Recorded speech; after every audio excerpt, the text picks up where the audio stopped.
is Midnight, and now that we've analyzed Badea individually and her relationship with MC and the other characters in the general story of the game, it's time to analyze her during the dating interactions and the romantic events when she is alone with MC. Obviously, I cannot go to dates personally with her because even if I wanted to do that to Merula, and I don't, it's not possible anyways because the game does not let you go on dates with other characters once you are in a formal relationship like boyfriend-girlfriend with the character of your choice. But they didn't say anything about me spying on other people's dates. You, Midnight, now you're into voyeurism? John and Nancy sitting in a tree, Kissing. No, nothing like that. We are not going to spy any intimate moment, we are just going to look at the dates of Badea with the MC, in the courtyard, in the tea shop, and in Hagrid's garden, to analyze how she behaves when she is one-on-one with the MC, and on interactions that relate directly to romance. So it's time for you to subscribe to the channel if you haven't already, and click on the bell so YouTube lets you know about the next videos, because on this one we are going to analyze the positive side of Badea in the romantic events. She likes creative ideas for dates and for presents, which makes her a very interesting girlfriend and a fun one, since the dates do not become routinary or common and they remain creative. She cares about animals and shows empathy to them, which we can see for example in the date in Hagrid's garden, where she does not want to scare Fang, on the contrary she wants to calm him down, and she doesn't like it if the MC scares him. Although she is kind in her way of saying things, she is not afraid to speak her mind even if it means disagreeing with MC or saying that MC made her upset with something they did or said. I object! And we can notice this, for example, in the courtyard date, that if we tell her that what she saw in the sky and reminded her of a splash of paint looks like the Big Dipper, she will tell us that nah, she disagrees because that constellation does not really look like a splash of paint. And in this same location, if we suggest to fly fast, she will tell us that she would prefer to take it slowly because we are not at Quidditch and there's no need to rush. And she even tells us that the world goes fast enough already to rush personal life as well, and honestly, although I'm very hyperactive and addicted to work all the time, I gotta say I agree with her, because in my case, for example, I see that although Mr. Midnight is very hardworking as well, he compliments me very well in this sense because he reminds me that it's important to rest, to give yourself breaks, to enjoy your family, your life, your hobbies, as much as it is to work hard. And I think Badea has that in common with him, that although she gives herself very much to her work, she also takes the time to smell the roses here and there, and thinking it through, that's actually a very important and valuable quality in a significant other. Seeing life as a work of art allows her to be constantly amazed, enjoy life to the fullest, and see the potential in MC and their dates, like a white canvas ready to turn into a magnificent painting. Although not always, more often than not during the dating interactions, she will tell us about her likings, her preferences, giving us hints about what she would like for presents or for activities of the dates. We can notice this, for example, on Hagrid's garden, that she mentions liking dandelions the best, giving us a hint of what flower to get her. Or in the tea shop, that when we are going to order a dessert, she mentions a pair of pies that she saw outside, giving us a hint of what she would like. The more understood she feels, the more she opens up and the more affectionate she becomes. And even if she doesn't feel quite listened to, she doesn't like it obviously, because who likes to not be listened to, but as much as she dislikes it, she still remains kind and patiently explains her point of view. Except maybe for the wish on the courtyard that if you do not wish for world peace, she doesn't like the other wishes. I mean, nothing wrong with wanting world peace, but I don't think it's very nice of her to need MC to want exactly the same as her all the time. But except for that interaction, usually giving Badea the right answer has much more to do with making her feel listened to, understood, validated, and known by the MC, than with them having to guess, fake, or lie in order to please her. Her approach to wishes is more generous than ambitious. And although completely honestly I do not share it 100%, I would go for the infinite wishes, because with that I can not only do a lot for me but also for my family, people close to me, and why not even the whole world.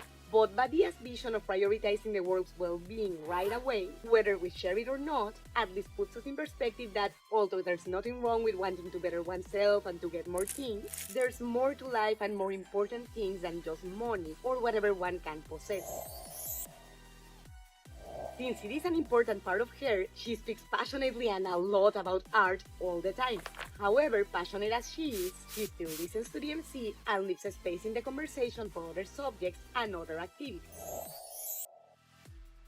I can't ignore this. She loves color like me and she understands its power and value in almost every discipline. She even picks her drinks, food, and inspirations for art, basing on the colors, but Badea understands me. We can see this on the date in the courtyard that she picks juice for drinking because she likes that it has bright and natural colors, precisely how I like them. I saw that. What? You like him, don't you? No, Yeah, all right, yeah, sure. Look, go to your tent! Or on Hagrid's garden that she prefers to not pick the pumpkins because they'll start losing their color as they begin to wither. She prefers a hard truth over a sweet lie, showing maturity and that despite her creative spirit, she is down to earth.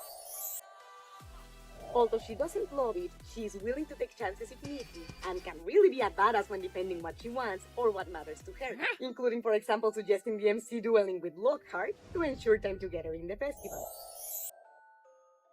She recognizes artistry and creativity in other people's creations, not only in painting but also in other disciplines like gastronomy, which we can see at Purifood's tea shop and the cooking contest, and also, despite her peaceful nature, in duels.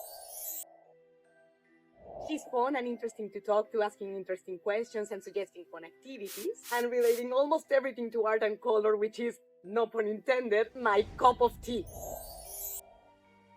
Dating the MC encourages to pay more attention to her surroundings, which we can see, for example, in her letter, where she tells us, "I used to ignore the world around me until you came along."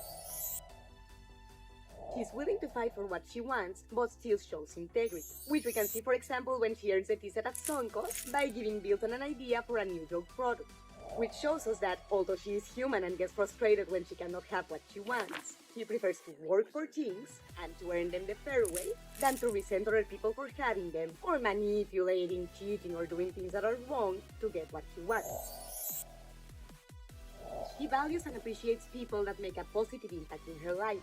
We notice this, for example, because she wants the tea set because it reminds her of a childhood friend, and multiple times she also shows that she values and appreciates MC, both as a friend and a significant other. Joined to the last point, her presents are thoughtful, handmade, and are a token of her good memories with the MC. For example, the tea set cards that she gives the MC when the relationship becomes official. When the MC joins in her creative zone, they are unstoppable, and she reciprocates the MC's attentions and listening to her by having sweet gestures trying to make them happy. Despite preferring discretion, she gives MC reassurance by agreeing if somebody says that they make a cute or good couple in public, rather than trying to deny or hide that they are dating. Which also shows that her desire for privacy has much more to do with her social anxiety and wanting intimacy with the MC than with wanting to keep the relationship secret. And she doesn't obsess over privacy to the point of taking joy or spontaneity out of the date or making the MC feel that she's ashamed to date him. As the relationship advances to level 7, she learns to ask the MC for help directly when she needs it, rather than the MC having to lure her thoughts or her feelings out of her, like in the art contest mission, where we actually have to go look for her and find out why she is so obsessed. Let's switch sides because that other one is starting to hurt. You know, it's not as easy as it looks. Sometimes I gotta move the antenna, sometimes I lose the remote, and sometimes my butt itches real bad. She shows congruency between her attitude towards MC in private and in public, rather than being affectionate in private but bold or distant in public, which does not only make the MC feel loved, but also gives them a sense of stability and safety in the relationship.